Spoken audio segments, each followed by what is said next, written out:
Assalamualaikum warahmatullahi wabarakatuh. Bismillah, alhamdulillah, wassalatu wassalamu ala rasulillah wa ala alihi wa ashabihi wa mawala amma ba'du. A'udzu billahi minasy syaithanir rajim. Bismillahirrahmanirrahim.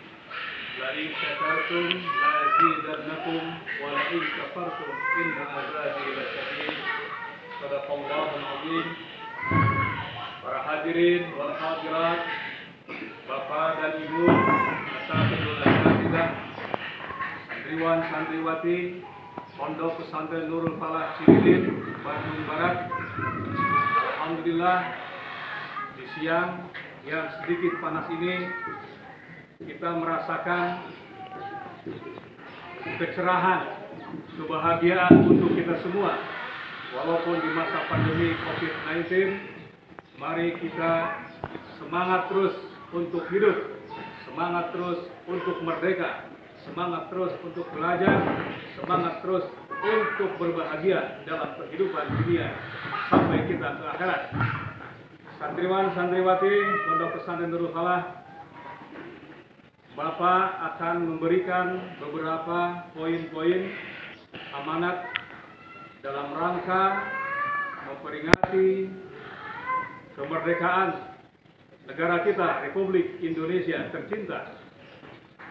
Bendera merah putih di depan kita yang berkibar begitu indah, begitu bebas, begitu merdeka, didapat oleh orang-orang tua kita, oleh para pahlawan kita, dengan darah, nyawa, air mata, bukan didapat dengan kebahagiaan, tapi dengan perjuangan.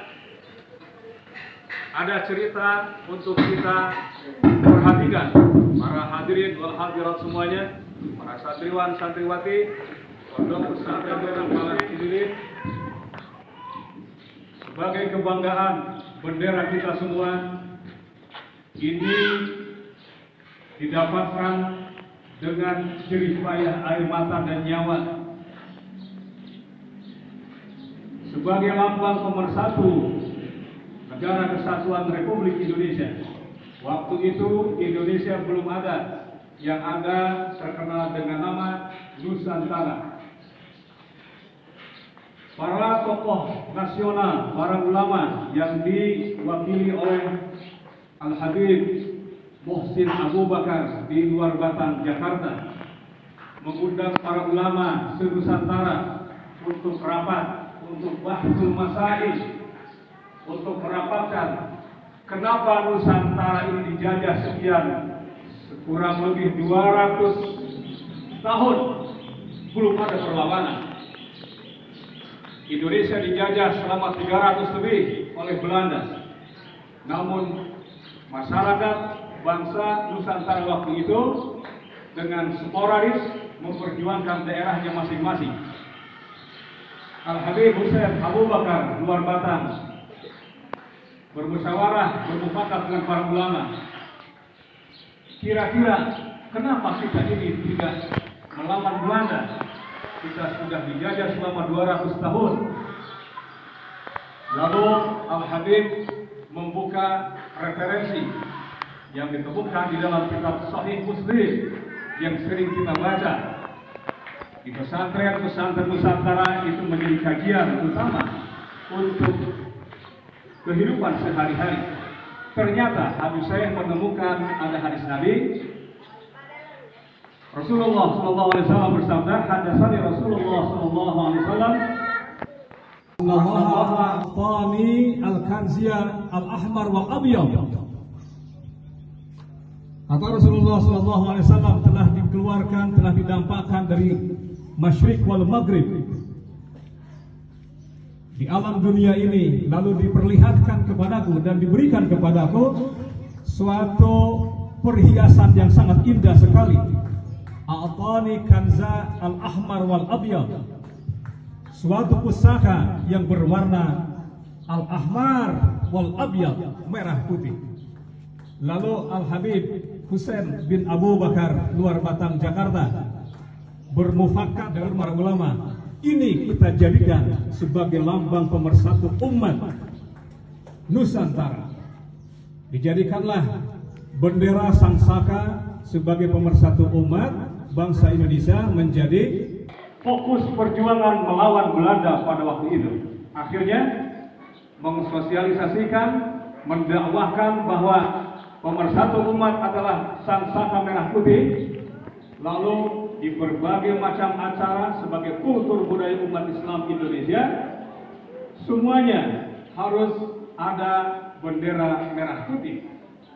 Bahkan orang-orang tua kita dulu ketika ingin membangun rumahnya, seperti di kampung kita saat Mutiara ini, kalau ingin mengadekan rumahnya, maka harus ada bendera dan bubur hitam dan bubur putih, bubur merah dan bubur putih. Itu menjadi simbol secara kultural, secara budaya Nusantara yang sangat hebat sekali.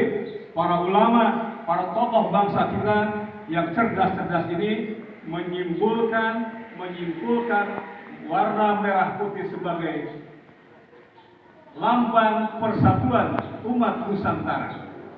Akhirnya di mana-mana dari Sabang sampai Merauke waktu itu yang masih Nusantara itu dikibarkan semuanya. Di rumah-rumah ada bendera merah putih. Ketika ada acara memasak bubur merah dan bubur putih, itu sebagai simbol untuk apa? Mensosialisasikan bahwa lambang merah putih tidak main-main. Bahwa lambang merah putih diambil dari hadis Nabi, musyawarah para ulama. Maka ketika kita menghormati Sang Saka bendera merah putih, lambang kemerdekaan, lambang pemersatu umat, maka kita diwajibkan untuk bersemangat tanpa bercanda. Karena orang-orang tua kita itu dulu bermusyawarah, berjihad, berjuang untuk bisa menyebarkan seluruh Nusantara. Dan akhirnya di bawah naungan bendera revolusi, Bung Karno menulis satu buku di bawah bendera revolusi. Hal ini diceritakan bahwa bendera merah putih asal usulnya adalah sumbaini dari para ulama kita yang bermusyawarah di kediaman Habib Hussein bin Abu Bakar Luar Batang, Jakarta. Dan akhirnya sampai saat ini kita melihat Sang Saka Merah Putih berkibar dengan sangat bangga. Dan kita pun sebagai umat, sebagai masyarakat penerus para pahlawan nasional kita, para pahlawan revolusi, para pahlawan yang sudah berjuang mati-matian, berimbas darah dan lain sebagainya. Mari kita banggakan bendera kita, bendera merah putih. Lalu di Jawa Timur, arek-arek Surabaya di bawah komando Hadratus Syekh Hasyim Asy'ari mengumandangkan takbir Allahu Akbar untuk melawan penjajah Belanda. Nah, resolusi jihad yang terkenal yang dikeluarkan, dijihadkan oleh Hadratus Syekh membakar umat Islam, membakar umat Nusantara, masyarakat Nusantara untuk menghentakkan jihad fisabilillah, bahwa masyarakat pesantren, santriwan-santriwati pada waktu itu seluruh di Nusantara bergerak dengan resolusi jihad untuk melawan penjajah. Maka kita semua, anak-anakku sekalian dan para hadirin dan hadirat yang hadir pada acara pengibaran bendera merah putih dalam rangka memperingati 17 Agustus Hari Kemerdekaan Masyarakat Indonesia. Mudah-mudahan kita semua, santriwan-santriwati, siswa-siswi, asatidz wal asatidzah dan para guru semuanya bisa mengambil hikmah, mengambil citra, mengambil asa, mengambil rasa dari para pejuang kita semua. Semoga tetap kita menjadi masyarakat yang berkontribusi untuk negara Indonesia semakin jaya. Indonesia jaya! Indonesia jaya! Indonesia jaya! Wallahul muwaffiq ila aqwamit thoriq. Wassalamualaikum warahmatullahi wabarakatuh.